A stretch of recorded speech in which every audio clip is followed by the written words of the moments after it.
네, 반갑습니다. 오늘 또 토요일 아침 시간이 되었죠. 오늘 연이어서 하나님의 말씀 잠언 19장 말씀을 갖고 여러분께 말씀을 전합니다. 잠언 19장 부분을 좀 나눴습니다. 잠언 19장 11절부터 14절, 그 다음에 마지막 17절 이렇게 말씀을 읽어드릴게요.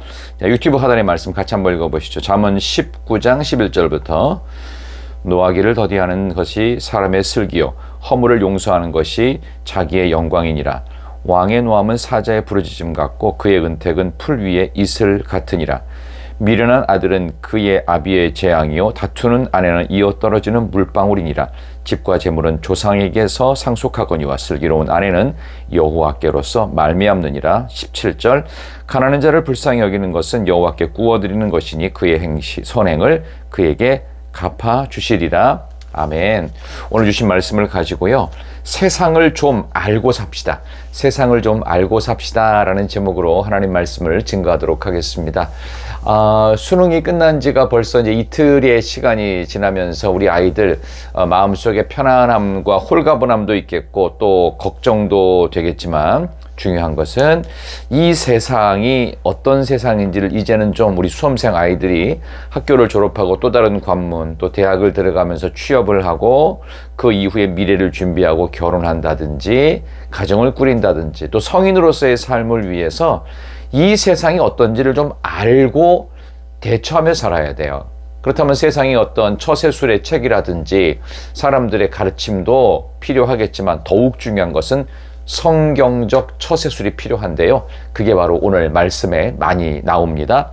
세상을 좀 알고 삽시다 라는 제목으로 지금 말씀을 증거하고 있습니다. 세상은 크게 두 가지라고 생각하시면 됩니다. 첫 번째는 뭐냐면 세상은 어리석고 미련합니다. 또 하나 세상은 거짓되다라고 성경이 이야기합니다. 그것이 잠언 19장에 나오죠. 오늘 1절 앞에 읽지 않았지만 한번 보면 1절, 2절, 3절 가난하여도 성실하게 행하는 자는 입술이 패역하고 미련한 자보다 나으니라. 미련하다고 그랬죠. 어리석죠. 세상 어리석어요. 2절 지식이 없는 소원은 선하지 못하고 발이 급한 사람은 잘못 가느니라. 그 다음에 3절 사람이 미련함으로 자기 길을 굽게 하고 마음으로 여호와를 원망하느니라. 그러니까 미련하면 발이 급해요. 일단 성격이 급해 행동부터 나가서 나중에 또 2중 3중으로 뭘 해야 돼요. 이렇게 행동이 급하고 발이 급하고, 두 번째는 자기의 길을 굽게 만들고, 그리고 여호와를 원망한대요. 교회도 이런 사람 있지 않아요? 이런 봉사하고 헌신하는 부서 가운데에서도 자꾸 하나님 원망하고, 그리고 스스로 자기의 길을 굽게 만드는 사람이 있어요. 왜? 미련하니까, 하나님의 지혜가 없으니까. 또 하나는 발만 급해요. 행동만 급해가지고 저질러 놓고서는 나중에 수습이 안 돼서 그때 가서 허겁지겁 뭐 이런 일들. 그러니까 세상 자체가 원래 이렇게 지혜가 없어요. 하나님이 없는 세상, 미련한 세상이라는 것을 우리는 알고, 또 우리 수험생들도 미래를 준비하면 좋겠어요. 또 하나는 거짓된 세상이지요. 5절 보면 거짓 증인은 벌을 면하지 못할 것이고 거짓말을 하는 자도 피하지 못하리라. 벌이 따라오고 피할 수 없는 거짓된 세상, 이 세상이 거짓된 것으로 인해서 망하는데, 이 어리석음과 거짓에 물든 이 세상 좀 알고 살아야 돼요. 자, 그렇다면 어리석고 거짓으로 갈 수밖에 없고, 우리도 가만히만 두면 착하게 살아도 거짓될 수 있고, 착하게 살지라도 우리는 어리석고 우둔할 수 있어요. 그래서 발만 빠르고 어떻게 하나님 원망하게 되고, 때로는 뭐가 되죠? 자기의 길을 정면 승부 안 하고 굽은 길로 가게 되는 이런 어리석은 인생으로 망칠 수 있는데, 자, 그렇다면 이 땅 가운데에서 세상을, 어리석고 거짓된 세상을 어떻게 살아야 될까? 첫 번째는요, 은혜를 베풀고 살아야 되고, 두 번째는 은혜를 구하고 살고, 세 번째는 가난한 자를 무조건 돕고 살아야 됩니다. 성경에 나옵니다. 11절 오늘 읽었죠? 노하기를 더디하는 것이 사람의 슬기요 허물을 용서하는 것이 자기의 영광이라. 왕의 노함은 사자의 부르짖음 같고 그의 은택은 풀 위에 이슬 같으니라.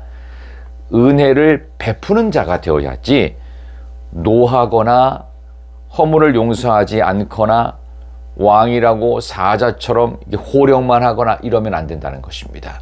분노로 살지 말고 하나님께서 내게 주신 은혜를 베풀며 살아야 돼요. 베풀며 사는 사람에게 분노하는 것을 거의 볼 수가 없습니다. 왜?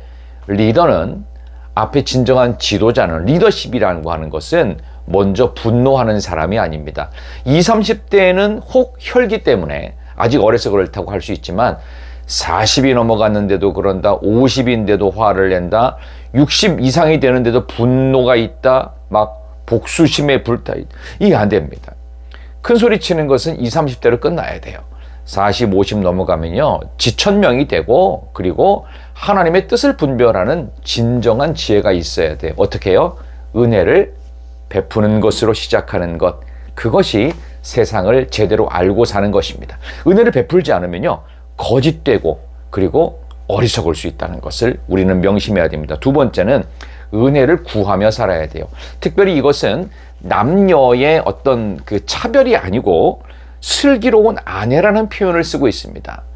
감정적이고 예민하고 정확해서 정확히 보고 정확히 들을 수 있고 예민한 판단력, 감각적으로 뛰어나지만 그것만으로는 안 된다는 것을 슬기로운 아내라는, 아내는 아내인데 어떤 아내? 미련한 아내가 아니고요, 똑똑한 아내, 능력 있는 아내가 아니라 슬기로운 아내. 어떻게?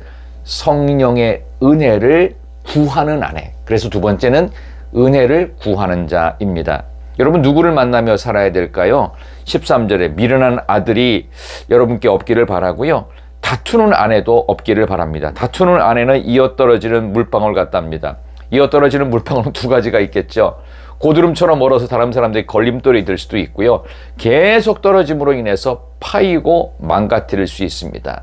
다른 사람들을 걸려 넘어지게 하거나 파괴시키는 그런 다투는 아내, 잔소리하는 아내, 이런 모습으로 자기의 감정을 자꾸 다른 사람에게 이렇게 전가시키는 그런 잔소리꾼이 아니고 하나님의 은혜를 구하는 슬기로운 삶. 그래서 우리가 만나야 되는 사람은 은혜를 구하는 사람, 은혜를 구하는 슬기로운 아내 같은 사람, 말이 통하는 사람을 만나야 됩니다. 여러분 주변에 이런 말이 통하는, 은혜를 구하는 그런 사람들이 많아지시고 여러분도 그런 사람 되시기 바랍니다. 그 다음에 세 번째는요, 이 세상의 어리석음과 거짓을 이길 수 있는 아주 중요한 것, 가난한 자를 무조건 돕고 살아야 돼요. 17절, 가난한 자를 불쌍히 여기는 것은 여호와께 구워드리는 것이니 그의 선행을 갚으신다고 그랬습니다. 자, 여기 영어 성경 보니까요, kind to the poor, 그러니까 가난한 자에게 선대하고 친절해야 됩니다. 가난한 자라고 아무것도 없다고 무시하면 안 됩니다. 친절해야 돼요. 이것이 뭐냐? 그 lead to the Lord. 다시 말해서 하나님께 구워준다, 구워드린다라는 번역을 한글 성경은 했지만 있는 그대로 직역을 하면 뭐가 되냐면은, 가난한 자에게 친절한 것은요, 하나님께 도움이 된다. lead to가 원래 도움이 된다. 하나님께 적합하다.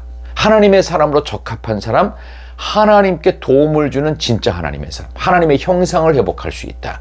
그런 의미에서 여러분들은 가난한 자를 무조건 도우면서 하나님의 형상을 회복하고 하나님의 사람으로 적합한 자, 그리고 하나님께 직접적 도움이 되는 자. 왜? 아들이, 자녀가 부모에게 도움되려면 어떻게 돼요? 자녀다우면 되는 거예요. 그렇죠?